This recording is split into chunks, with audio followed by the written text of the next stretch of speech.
Well, thank you very much, and welcome to my talk on building pragmatic user interfaces in Haskell with HsQML. So we begin with, what is HsQML?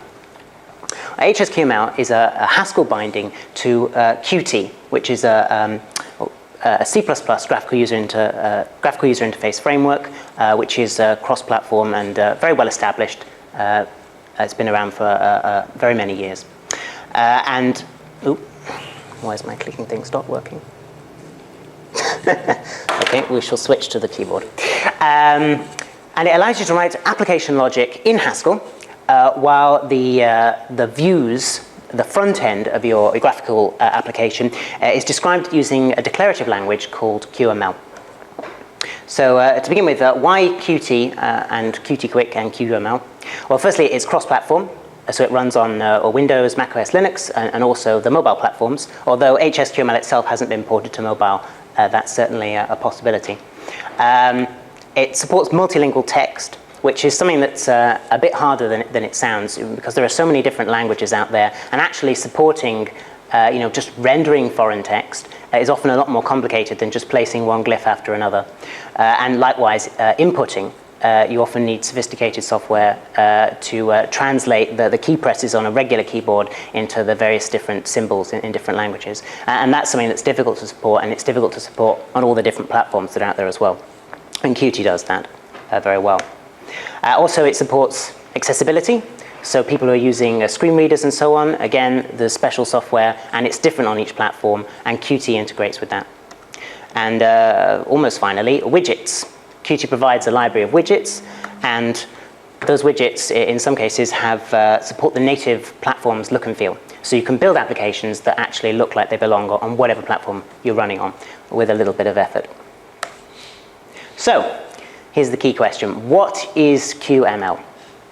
The QML is a domain-specific language for creating user interfaces. Now, unfortunately, it's not an embedded DSL, as it doesn't use the Haskell syntax or semantics to implement itself. It's part of Qt itself, and it has its own syntax, which you'll have to use.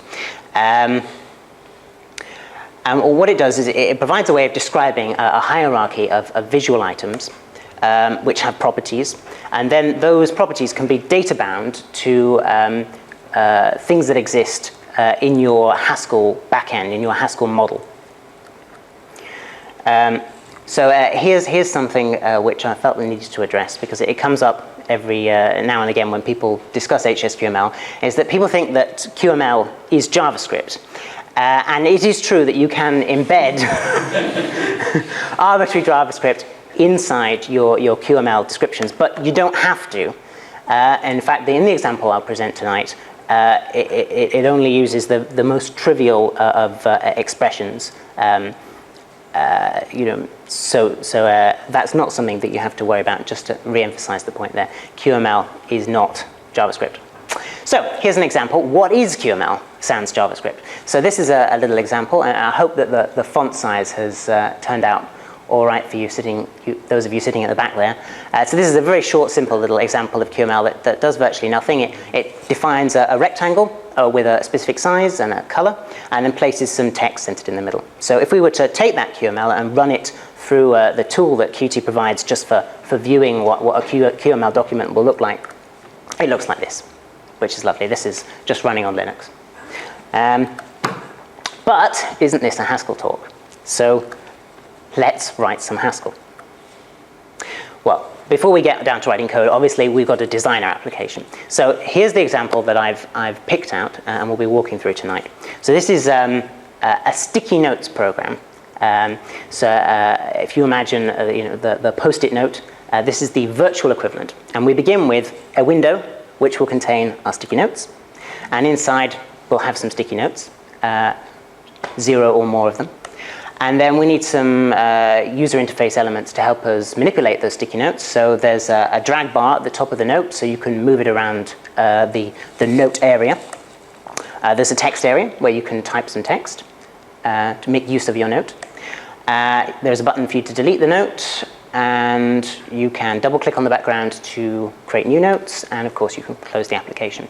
So that is the design of our sticky notes program. Let's look at how we would implement it. So fairly simply, this is the data model of the application.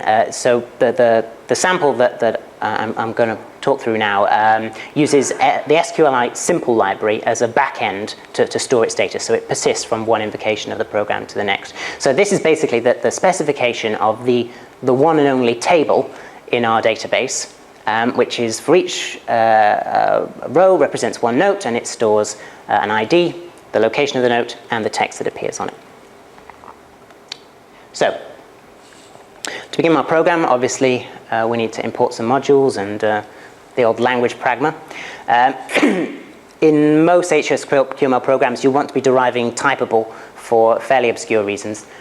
So that's there at the top, and we import the text library, the SQLite simple library, and right at the bottom there, the QML library itself. So everything that begins with the S dot is obviously part of SQLite, and all the QML stuff is in the global namespace. So we'll just quickly walk through the basics of interfacing with our data store. So first off, we need to create our table if it doesn't already exist.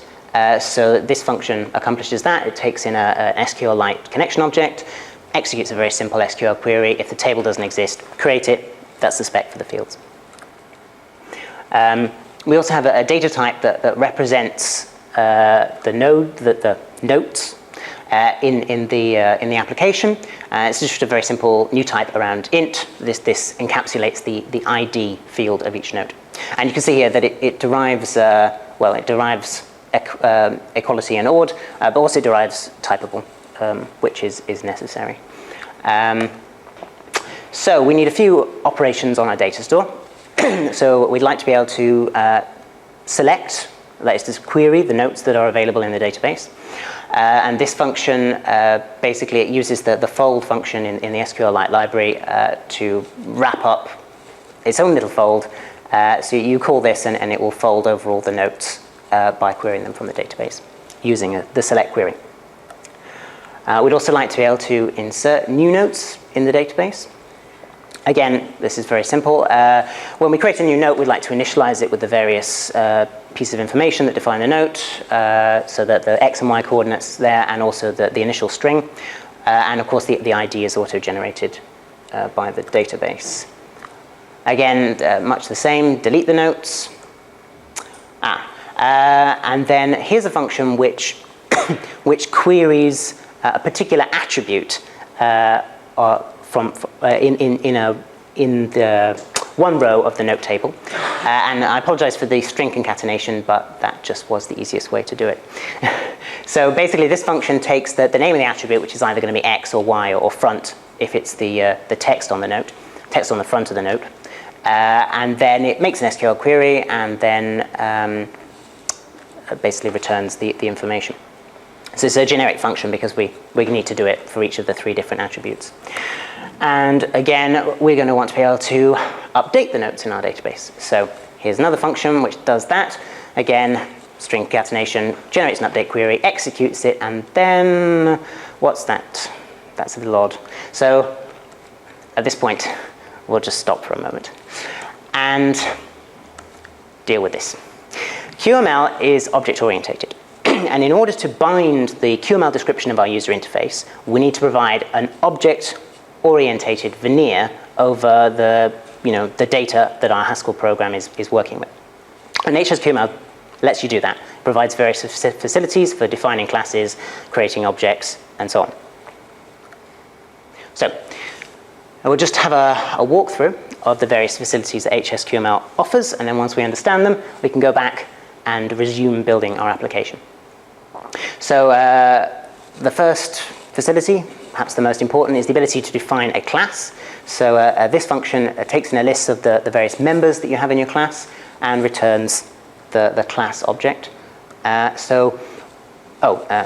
of course the class has a type parameter, and that specifies the Haskell type which the class wraps.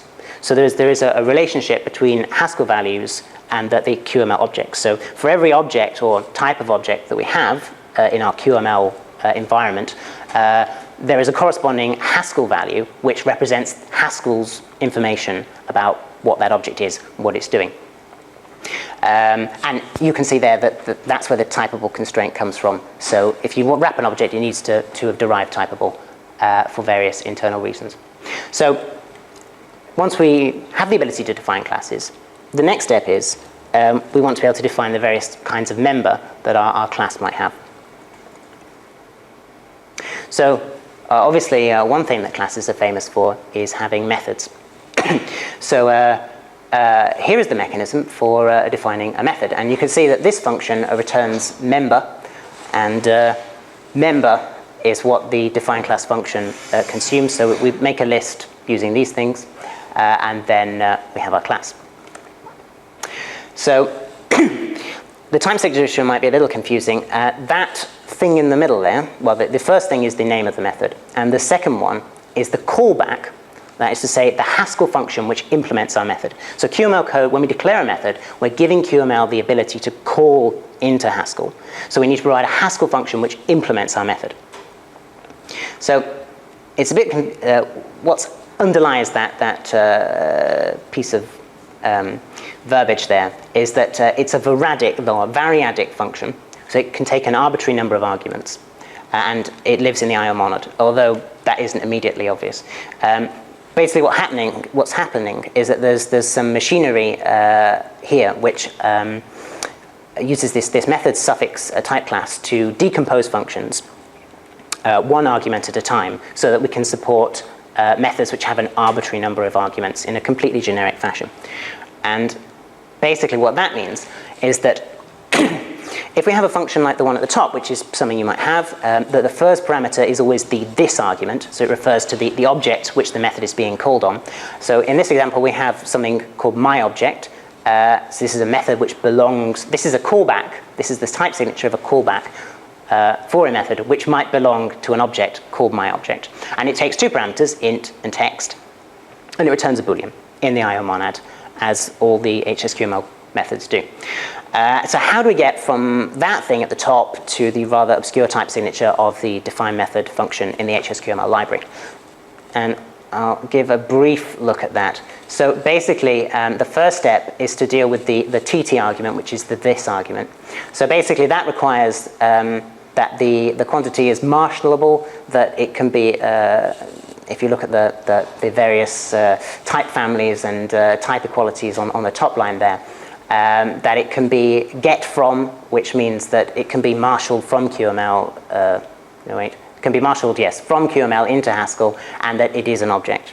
And then the next step is that using the instance of the method suffix class, the suffix can be decomposed into one argument and another suffix, and then again that can be bound to a marshalable type such as integer. We can decompose it again, bind it to another marshalable type such as text, and then finally the suffix can be bound to IO, returning a value which is itself marshalable. So that's a little complicated, but it gives you a brief feel of sort of what the mechanism is that underlies all of that. So the other things, well, one of the other things that we can define on our classes, other than methods, are signals. And signals are sort of like inverse methods. So whereas QML code calls into Haskell using a method, a signal provides a mechanism for Haskell to signal events asynchronously from the Haskell world into the QML world. So if something happens in your Haskell backend, a network connection, an event of some kind, then it can notify the QML that something has changed and it needs to update the user interface. Again, the arguments for defining the signal, you need to give it a name, which is a string there, and you also need to give it this thing called a signal key, which is basically a way of identifying the signal. And you need that because once you define the signal, you also need to be able to refer to it later. You need to be able to say, well, this signal that I defined, I would now like to fire it, is the terminology, or emit it, I suppose, is another one that Qt uses. When you fire your signal, you then initiate the event from Haskell to QML. So we have that signal key, because so that we can refer to the method later on when we call file signal. And file signal is somewhere also a variadic function. And I won't go into the mechanism that file signal supports variadic arbitrary numbers of arguments because it's even more complicated than the one used for defining methods. But basically that thing at the end there, signal value params, basically can be expanded into an arbitrary number of arguments. And then it returns it lives in the IO monad. So when you call your signal, when you fire it, you can pass an arbitrary number of arguments from Haskell into QML. Don't know what that was there for. And finally, the one other thing that you might like to define on your QML classes is you might like to define properties. So one kind of property, there are several different methods for defining properties in the library, is a constant property, which is really the simplest, most boring kind of property. Yep, it's boring. And it's boring because it has an accessor, which is to say a Haskell function which gets the value of the property, and it never changes. Now, there are more exciting kinds of properties. For example, this one. It's exciting because it can be read from. It has an accessor, so when you define it, you need to provide an accessor function. And it can be written to, so you need to provide a mutative function. And also it has one of those signal keys. And again, you can use the signal key to say to QML, the value of this property is changed. You now need to update the user interface. Any data binding that was against this property value now needs to be recomputed and the UI updated. So once we've got our members for our classes, we've created a class using the new class method. We then want to be able to instantiate the class to give us some objects. So whereas a class wraps a Haskell type, an object wraps a Haskell value. So we use new object to take the class and a value a value of that class, like the Haskell value that corresponds to that class, and produce an object reference which belongs to that class. And you can also go in the other direction using from_ref. You take an object reference and go back from the object to the underlying Haskell value. So, knowing all that, we should be able now to approach that mysterious piece of code again. So you can see in the type signature for this write node attribute function, which, as you may recall, is the function which modifies an arbitrary field in the database for a given note. The first parameter is the name of the attribute. The second one is the signal key that we use when declaring our class in order to notify that something has changed. The third parameter is the object reference of the note object that we're changing, and the next argument is the new value of the field, and then it lives in the IO monad. So we can then call fire signal using the signal key and the object reference, and that will tell QML that we've just modified the state of that object, and therefore it needs to update anything in the user interface that depends on it. Okay, so here's the big picture with our object-oriented Haskell fun. Sorry about the UML. So there are basically, it's not too complicated. This is a simple example, as evidenced by the speed in which I'm rushing through it. There are only two objects, only two classes in our example. And the first one is the context object, which basically is global. There's only one of it. It's a singleton, essentially. And that provides access to the list of notes which need to be displayed, and also some functions for inserting a new note, deleting a note. And the other object is the note itself. So there are going to be between 0 and many of these. And this has the various parameters that we need in order to, that the UI needs in order to be able to render the note. It needs to know where it is, the X coordinate, the Y coordinate, the text on the front of it. So, here to the heart of the matter, this function builds the classes for those objects using the database functions that we've already looked at in the earlier part of the talk.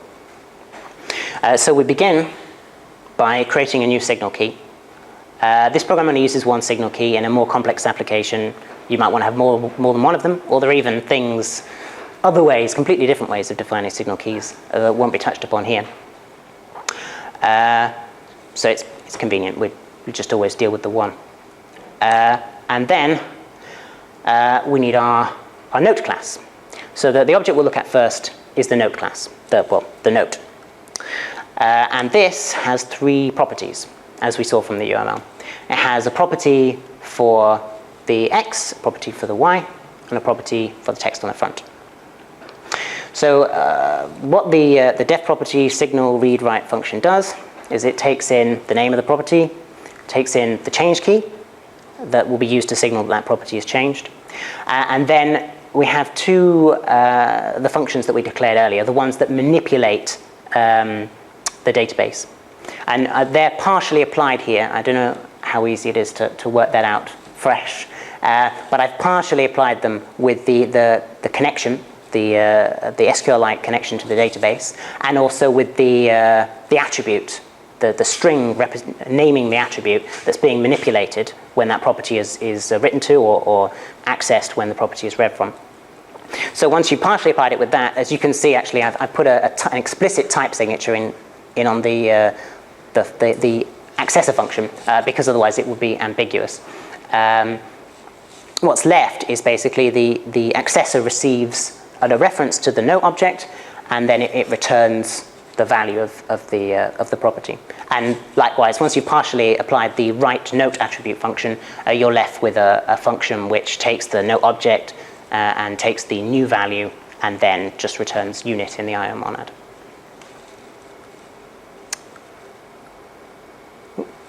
So let's just have a look at the UML again. So we've declared the note object now. So that now leaves the context object, which again has 3 members, though of a slightly different kind than the members that we've declared on the note, because it's got 2 methods and also a property of some kind. So let's have a look at that. Okay, so this is the beginning of the context object. So the first thing we see is this new factory pool,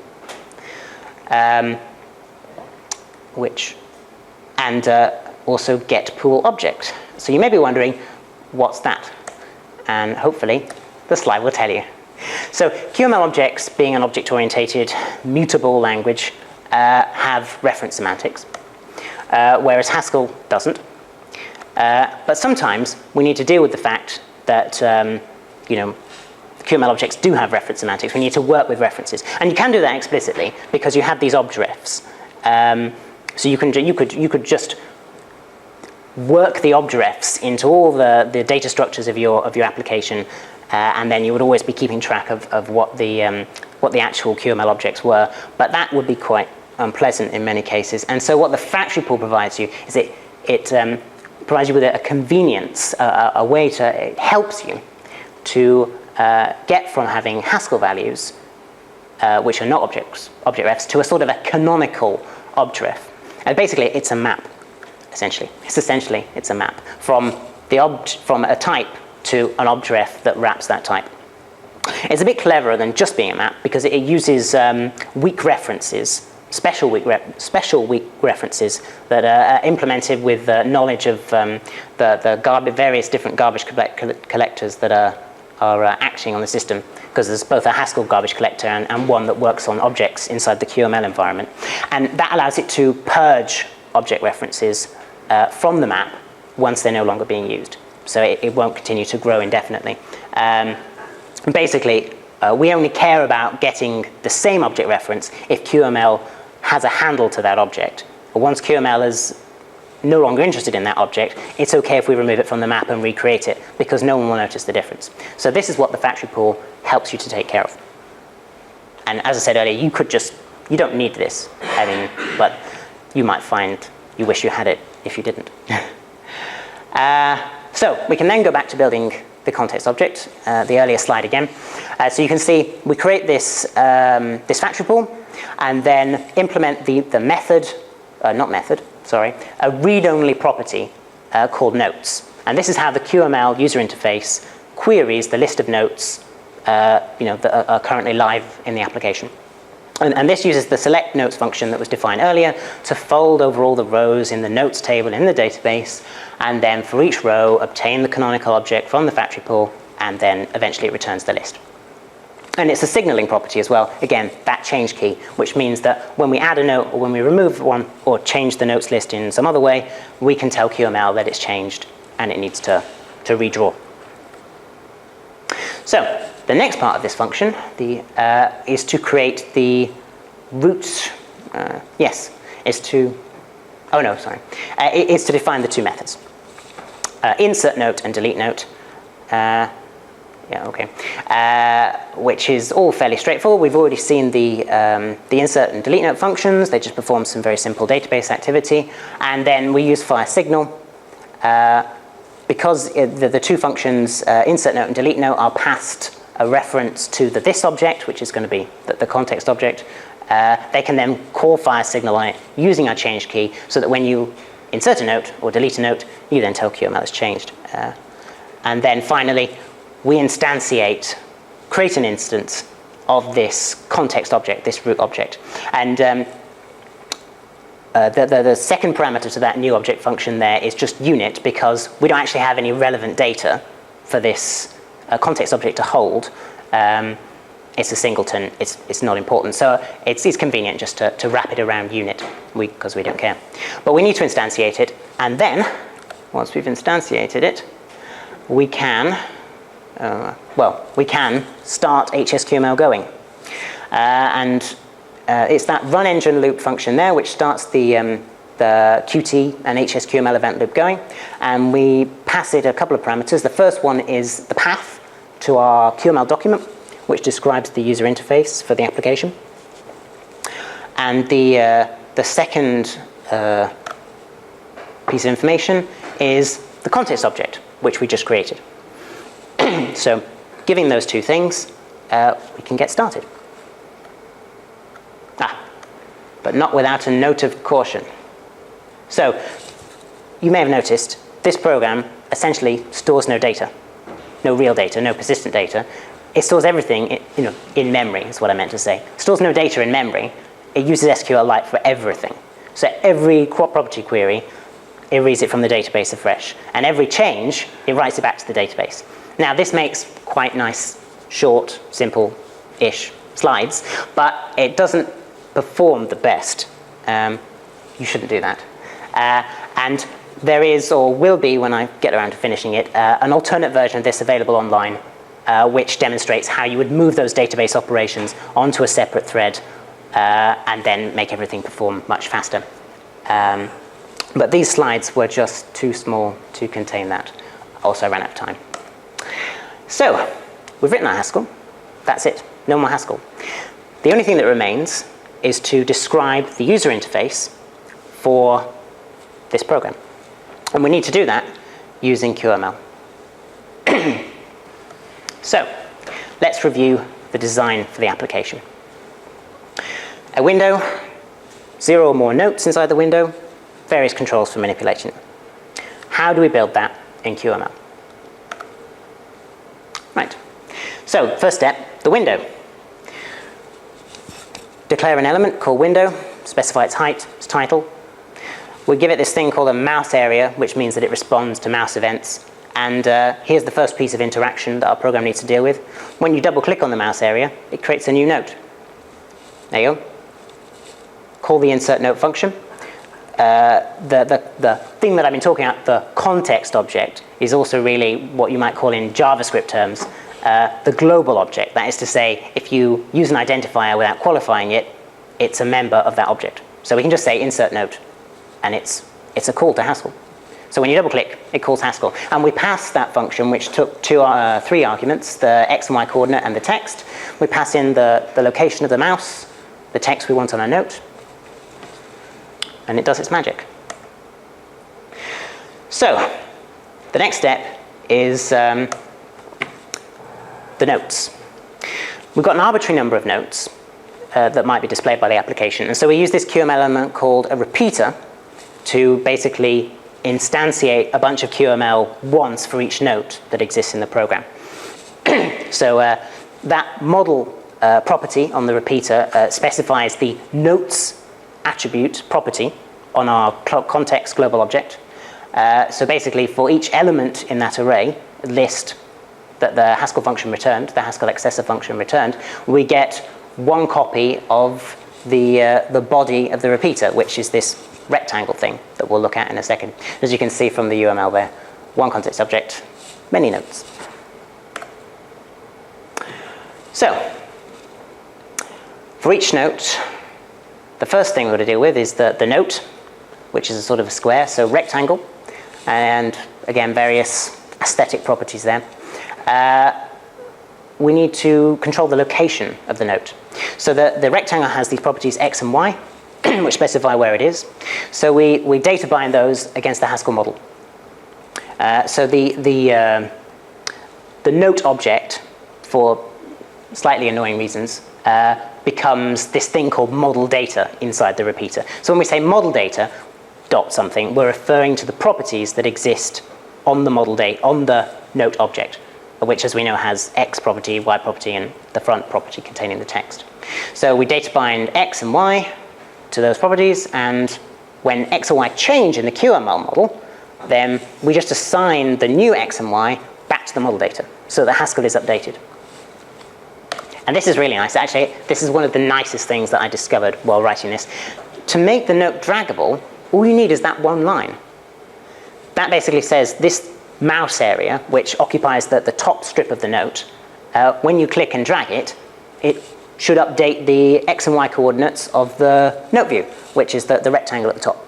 So that was all I need to do to make it draggable. And when you drag it, of course, the Haskell model is updated. There's a close button, which takes a surprisingly large amount of code, really, for one little tiny button. So again, some text. I use a Unicode glyph for the nice X, and then a mouse area, so you can click on it. And there's the event handler, onClicked. When you click on it, it calls the delete note function, passes the note object to Haskell. Haskell function is invoked. Haskell function updates the database. And then it fires the signal to tell the QML interface, I just changed something, and the note disappears. The text area. So the note contains an area where you can type, and it's implemented in QML using this text edit thing, which is basically a multi-line text control with no particular styling. There we go. It's data bound to the front property on the model data, on the note object, and again, when it changes, it writes it back. There you go. That's it. We've done it. Here's the program. So you can see creating a note, editing some text.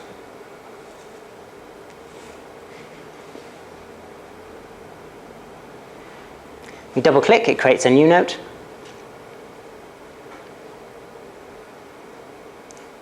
Isn't it just? The dragging. And finally, this video lasts 50 seconds, which feels much longer when you're standing up here.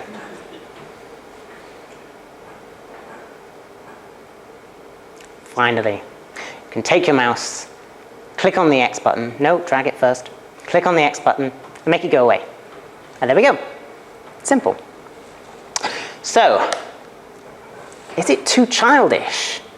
A window full of yellow-colored notes with dragging and clicking? You can't build a serious business application using this kind of technology. Well, thankfully, Qt Quick Controls allow you to write applications with native widgets. So, now I'm going to do something impressive, which is I'm going to keep the Haskell program exactly the same, completely unchanged. But I'm going to write a new QML front-end. And I'm not going to bore you with actually reading the QML. You can have a look online afterwards and read the source code yourself. But you can see the effects. Completely different user interface. Business friendly, with menus, a toolbar, native looking widgets. You can do exactly the same things. Edit the text. I'm not sure if I want to wait 50 seconds for this one. Feels like an awfully long time. Oh, there we go. Add a note. Click on the note. Edit the number. Actually, wait. The next video follows on, so I kind of have to let this one finish. Yes, I decided to set the X and Y position to 110, which didn't work out quite how I'd hoped when I started recording the next video. It sounds like a good place. Well, we shall see. So, this is the application running under Linux, as you saw in the video, but this is at a nice size, as it, you might run it for real. And as I said earlier, HsQML and Qt are cross-platform, and if you didn't believe me, you will have to now, because here it is on Windows. Exactly the same application, the same QML code, running on Windows. Looks slightly different. And macOS 2. There you go. So, perhaps you felt you didn't really agree with the last question. Was it too childish? Perhaps you thought it wasn't childish enough. Perhaps you were writing fancy educational software for small children. And what you really want is technology allows you to animate things and make pretty colors. Well, don't be disappointed, because QML is really good at animating things. Here we go. That's the database as it stood. And, oh, I added something. Again, I won't show you the QML for this, but you can see it online on my Darks repository, or in the Hackage package when I publish it. So the notes are now double-sided. So actually, I did have to modify the Haskell program a little bit to make this work. I added 2 extra attributes to the database. A Boolean attribute to specify whether the note is in the reverse position, and a back field for the text on the other side of the note, which explains why I called the other one front, rather than a sensible thing like text. Well, now your question is answered. So yes, basically, wasn't too big a change. Just added an extra button, and when you click it, it changes the reverse bit, and the whole animating process is all handled inside QML. So basically, you just change the reverse bit, and then you tell the QML, well, when this changes, I want to change effectively the angle. I'm rotating the note in a 3D space. And basically, it performs the animation itself. Lovely. I think that's the end. So that's the website address for HsQML. There are Darks repositories that will allow you to get this code straight away, and fairly soon I'll publish it on Hackage as HsQML demo notes, which will be slightly more convenient. Thank you for listening.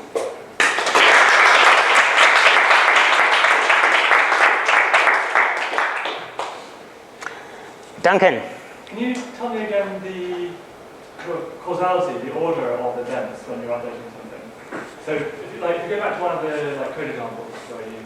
I think one of the ones where you're connecting UML, the QML, sorry. You want to see the QML or the Haskell? I think the QML. Okay. Yeah. Forward again. So let's see, when you're doing the data binding, yes. What's the order in which things happen? So you, for example, when you're moving something around, say, is it in the user interface, you're moving, you're doing the action, yeah. And that causes the... So in the moving one, where's the moving one? Here's the moving one. Right. Yeah. So basically what happens is when you start the program, then it creates all the notes by data binding against the Haskell model. So the x and y coordinates are set to the value in the Haskell model. And when you do the moving using this clever drag thing, that changes the x and y, which causes the x changed and y changed event handlers to be called, which then sets those values into the model, which updates the database. But then that causes the database to fire a signal saying things have changed. Now, you might think that that's redundant, which it kind of is in this example. But I have another example which I didn't make a video of, which basically shows actually the business and the fun version of the user interface running simultaneously, where you make a change in one and it immediately takes effect in the other. So basically, it then fires the signal, which then tells QML to change its x and y to the value of the new value of the Haskell model, except it already is the value of the Haskell model because it just updated the Haskell model. So it just stops there, basically. That's the order I was hoping, because although, as you say, it seems a bit redundant, it is the right way around to do it. Mm-hmm. You have the event, the user interface tells the model to update, the model then tells the user interface how to reflect the new state of the model. Mm-hmm. Question? So QML also supports, well, the question is more about what kind of objects or classes are created in C++ side. Is it always a Q object? It is a Q object, yes. Because the reason I'm asking is like QML also supports registering new type of objects, like Q object derivatives, that you can reference. Instead of writing mouse area, you would write my custom class. Oh, you mean creating an entirely new QML item? Yeah. So that's not supported by HsQML.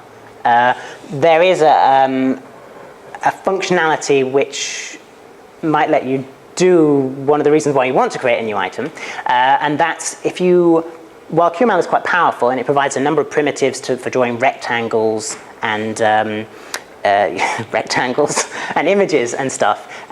Sometimes, if the application is very graphically intensive, you might not want to actually build, some kind of display using QML itself. So what HsQML provides is a special item called Haskell Canvas, and basically the Haskell Canvas allows you to basically place an element in your scene which Haskell code can draw directly into using OpenGL.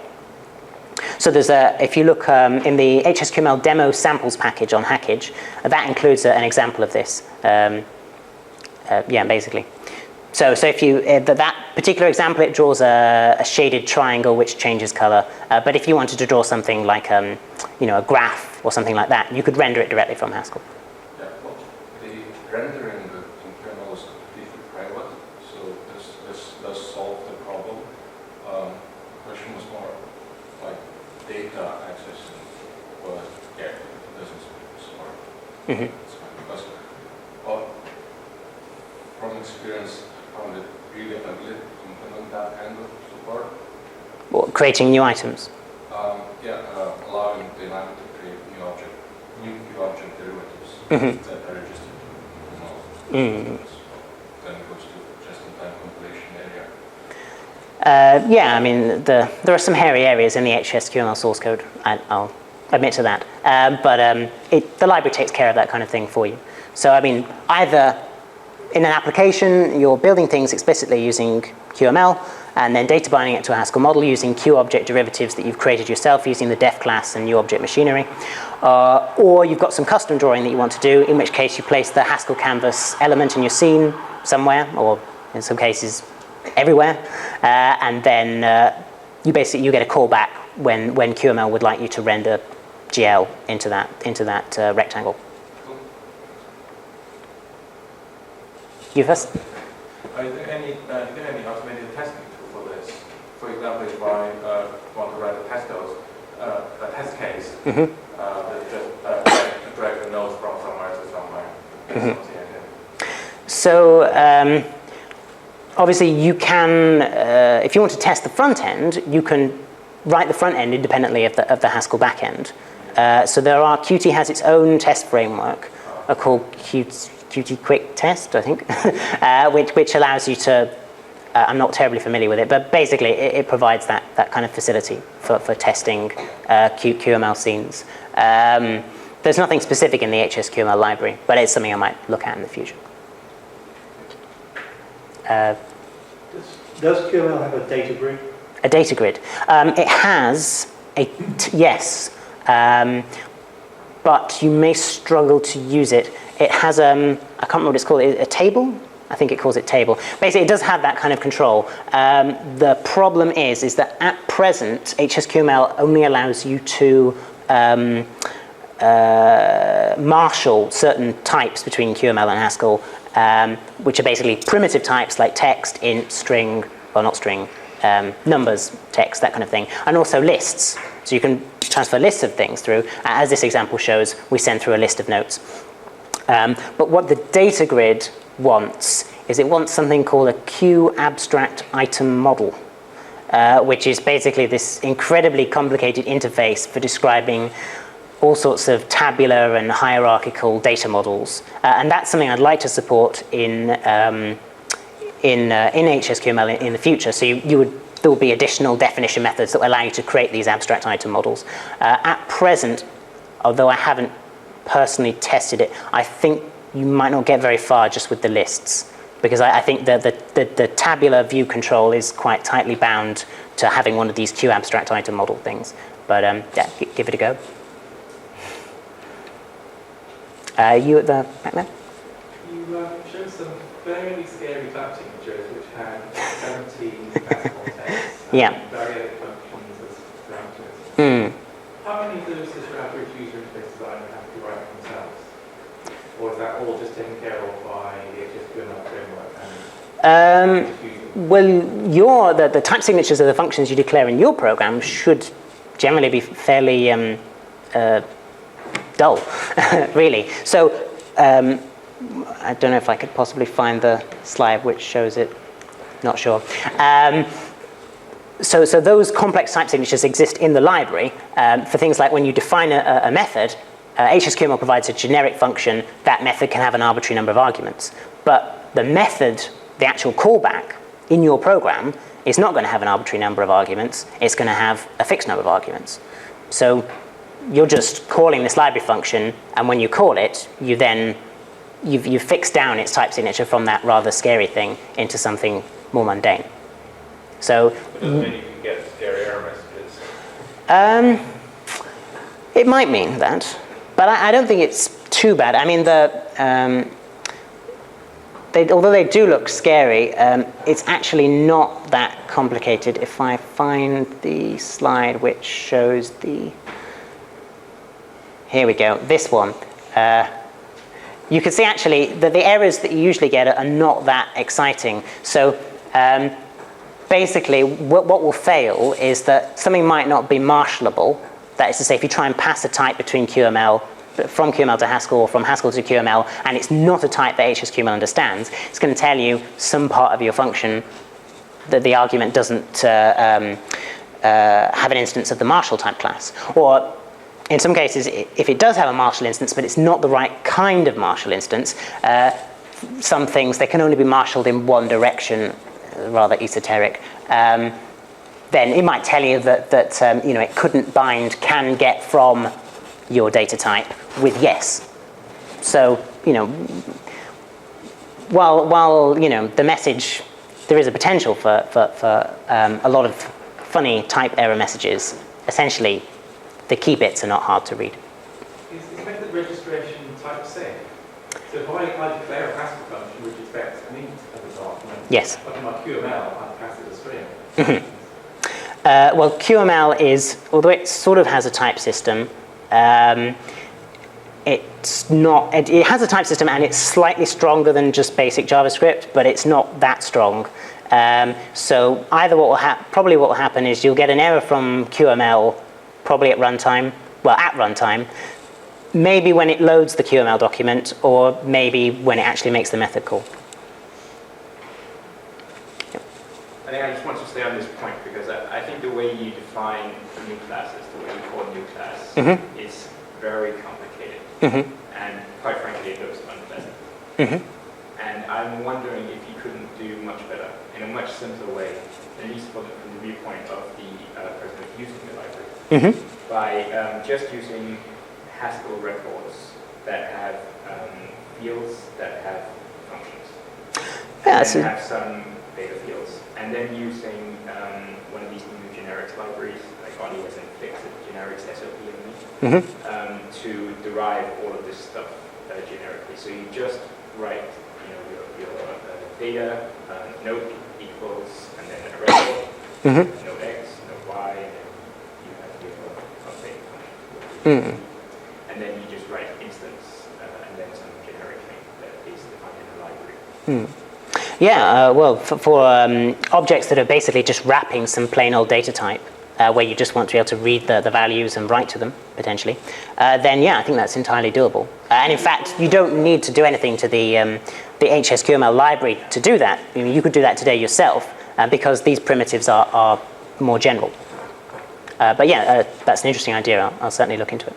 But if you follow that approach, you should also be able to deal with records that contain functions and not just plain old data. Yeah, so it certainly gets harder, because how do you annotate the fields in a record to say, well, actually, this is a function, this is supposed to be a method call, this is a signal that... Based on the type. So if it has a function type, it's a method. If get the name. You get the name from the generics library. So you don't have any strings in your declaration. Yeah, that's a good idea. Or a way to do a template Haskell rather than generic. Template Haskell rather than generic might be used. Yeah. It might be easier, but less physical and more expensive. SOP is actually really simple. I don't know about it's really straightforward. You mean the library we read? SOP, Yeah, well, excellent.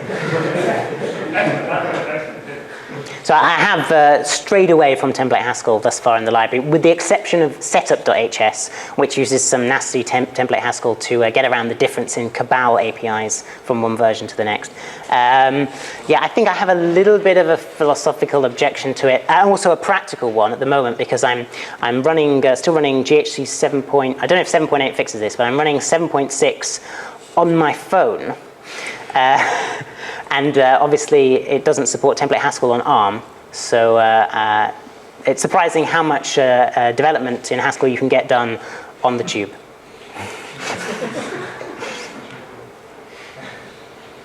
A question? It's one more question on the types. Do a lot of these tend to infer, or do you have to kind of annotate things with actual concrete types? Because I don't have a huge problem with type signatures like this if I don't actually have to I'd noticed. write things down. It depends. So there are some variants of these in the library which have a prime on the end, which are slightly less polymorphic, and I added those because I found that by doing that I could often eliminate a lot of the type signatures that I did end up with in my program. So as you can see from this one, the only let's see if I can find it. Would I be going forwards or backwards? The only real type signature is to fix the type of the properties. I mean, admittedly, that's because those functions have type signatures anyway. Yeah, ambiguous. I mean, it ultimately depends, because if your method does something which involves lots of generic functions, then they're not going to have their type signatures fixed. But if your function gets a string value, a text, and you operate on it with string functions, then you've just fixed the type. I mean, you need to fix the type of the arguments. You need to fix the type of the return argument. But once you've done that, there's no other need for type signatures. Another question for Duncan? Does Qt or QML have a graphical GUI builder? It does, yes. I thought about including a screenshot of it, but I didn't get around to it. Yeah, basically, it has this Qt Creator is the IDE for C++ and QML, and it has a graphical tool for building QML UIs. Any other questions? Oh. On the basis that I'm excited about this, but know nothing about sort of QML, kind of how long is the initial learning period? I mean, I know there's always some period where you have to kind of get going with something. How long would you reckon it would take somebody to get from zero to some productivity? Well, it's difficult for me to judge because I wrote it. I get just literally to not help stuff. I mean, just not necessarily doing the fancy QML stuff. I get emails from people periodically, asking for support questions and so on. So to give an example, I got an email from someone at the beginning of this week, actually, and they sent me an email which was completely confused, and then later on, I think the same day, they sent me an email which said they'd solved it. So hopefully not too long. If there are no further questions, I think we should thank Robin again.